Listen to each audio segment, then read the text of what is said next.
A verdadeira história da família Borgia e sua maldita lenda negra. Não diferente de muitas das famílias renascentistas da Itália, os Borgias eram sedentos por poder, corruptos e autoindulgentes.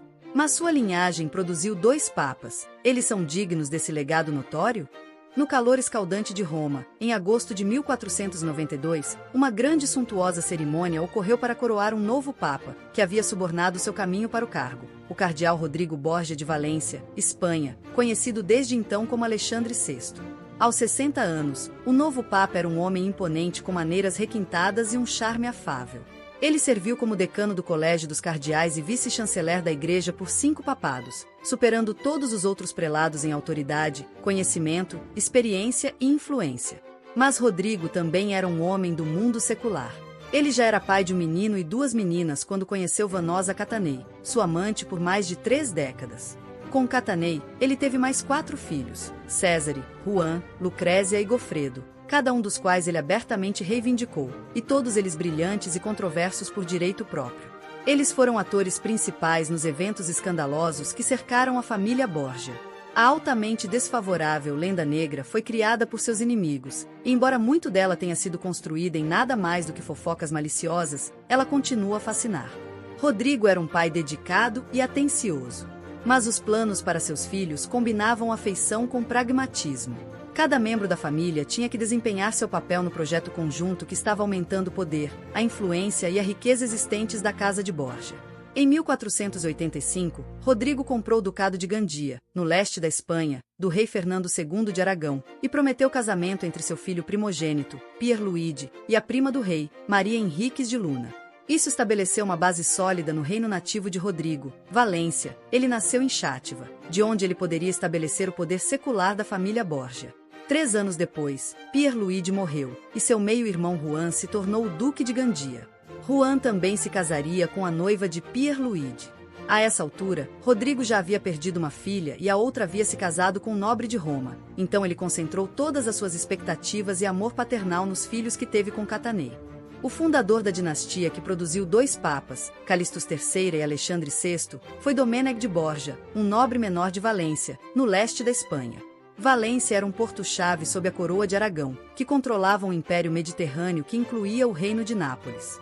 O neto de Domènec, Rodrigo, tornou-se papa em 1492, ano em que Aragão, Castela e outros reinos se uniram para criar uma monarquia espanhola. Por meio dos casamentos de seus filhos, o Papa Alexandre VI forjou alianças que abrangeram a Itália, a França e a ressurgente Espanha. Mas após sua morte em 1503, a influência dos Borgia diminuiu. Césare, Juan, Lucrézia e Gofredo passaram seus primeiros anos com sua mãe, em uma casa localizada ao lado do Palácio Borgia, a mais bela e suntuosa residência de Roma. Notório por sua extrema riqueza, Rodrigo foi severamente repreendido pelo Papa Pio II, por sua indulgência com amantes. Apesar dos casamentos sucessivos de Catanei também complicarem o quadro, a dinâmica Borgia-Catanei foi, por muitos anos pelo menos, intensa e afetuosa. Na época em que Gofredo, seu filho mais novo, nasceu, o romance entre Rodrigo e Catanei havia esfriado. Ainda assim, seu relacionamento permaneceu amigável. A eleição papal de Rodrigo impactou significativamente toda a família Borgia, trazendo um aumento de poder, riqueza e inimigos. Ele estava imensamente orgulhoso de seus filhos, que naquela época estavam todos no auge. Ele amava sua juventude, sua graça e beleza, suas inteligências vivas, boas maneiras e alegria. Ele os queria por perto para que pudesse aproveitar sua companhia e exibi-los. Ele instalou Lucrécia no Palácio Santa Maria em Pórtico, que era anexo à Basílica de São Pedro, e abrigou seus filhos no Palácio Apostólico do Vaticano, a residência do Papa, ou nas proximidades. Os chamados cômodos secretos do apartamento Borgia, destinados ao uso privado do pontífice, tornaram-se o local de reunião da família. Foi aqui que Lucrécia celebrou seu primeiro casamento, entre centenas de convidados, bem como a festa de seu segundo casamento. Para uma das ocasiões, os cômodos foram ricamente decorados, com uma fonte e artistas vestidos como animais emergindo da folhagem para dançar com os convidados. Uma tarde, o teto de um cômodo desabou sobre o trono de Alexandre VI enquanto ele esperava por seus filhos. A resistência do dossel que cobria o assento salvou sua vida. Em outra câmara próxima, Alfonso de Aragão, o segundo marido de Lucrécia, foi assassinado. A casa dos Borgias foi um lugar de felicidade e infortúnio por 11 anos.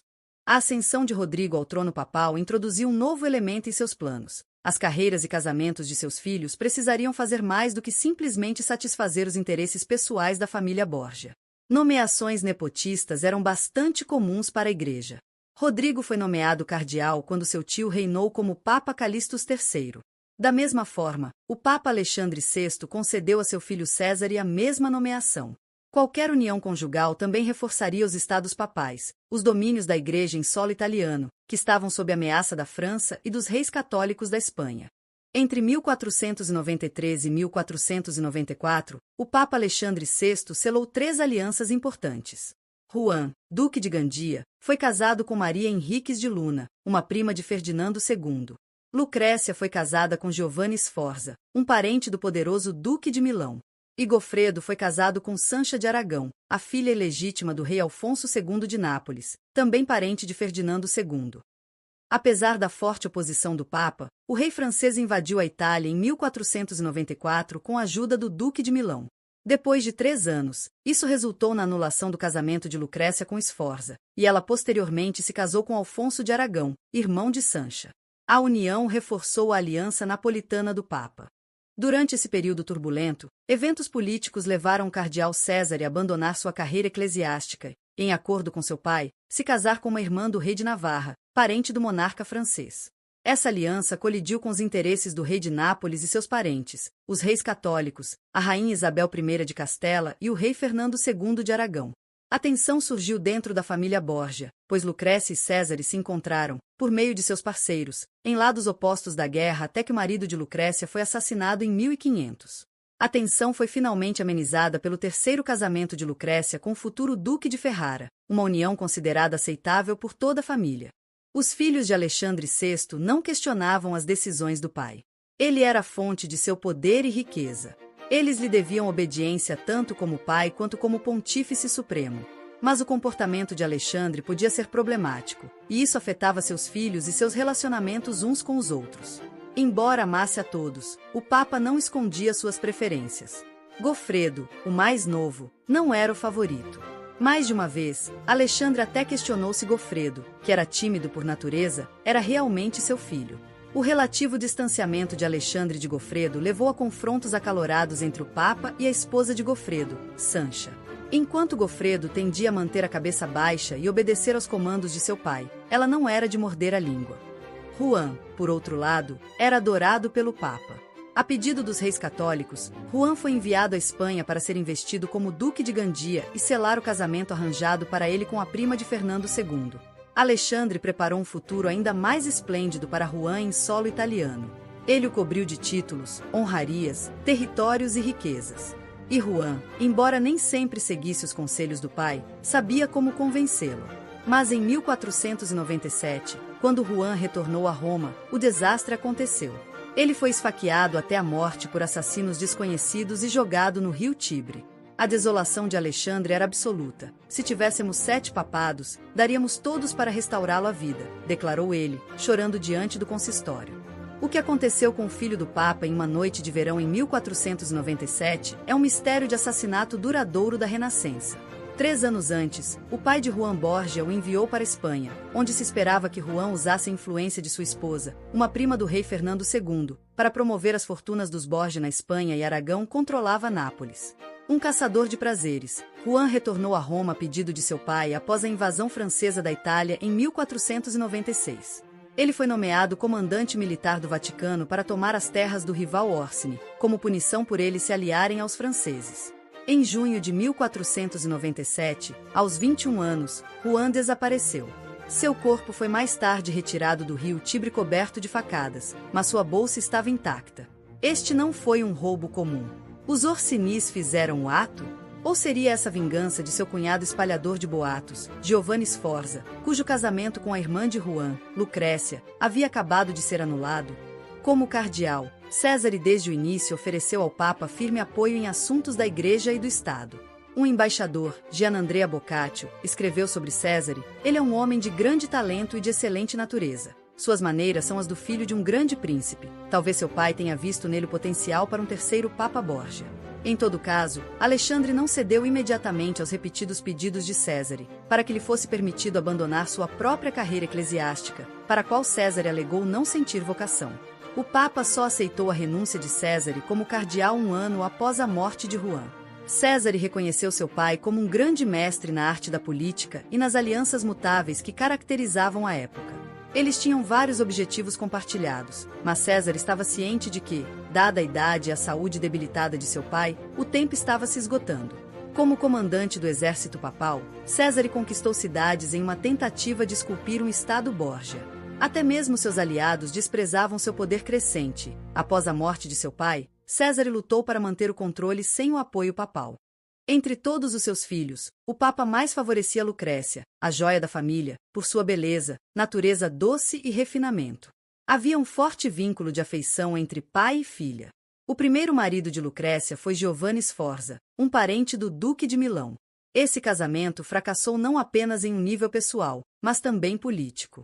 O casamento terminou em anulação, e para Lucrécia houve um epílogo amargo.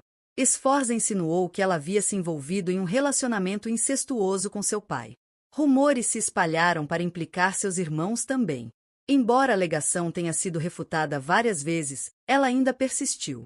As grandes famílias italianas estavam acostumadas a manter o papado e protestavam contra a intrusão dos Borgias, que viam como forasteiros. 2 anos após a ascensão de Rodrigo ao papado, a França e a Espanha invadiram a Itália. Culpar o nativo de Valência, na Espanha, por essa agressão era uma maneira dos rivais do Papa minar sua autoridade. Muitas acusações eram pura invenção, incluindo a alegação de que ele usou veneno para ganhar o papado. Os Borgia certamente podiam ser implacáveis em sua busca por poder, mas essa ferocidade era normal para o Renascimento, e exagerada por seus inimigos. A difamação mais escandalosa, incesto entre a filha Lucrécia e seu pai ou seus irmãos, foi propagada pelo primeiro marido de Lucrécia, Giovanni Sforza, após a anulação do casamento deles pelo Papa. A chegada de um bebê misterioso na casa dos Borgia alimentou os rumores. A ascendência da criança foi velada em segredo.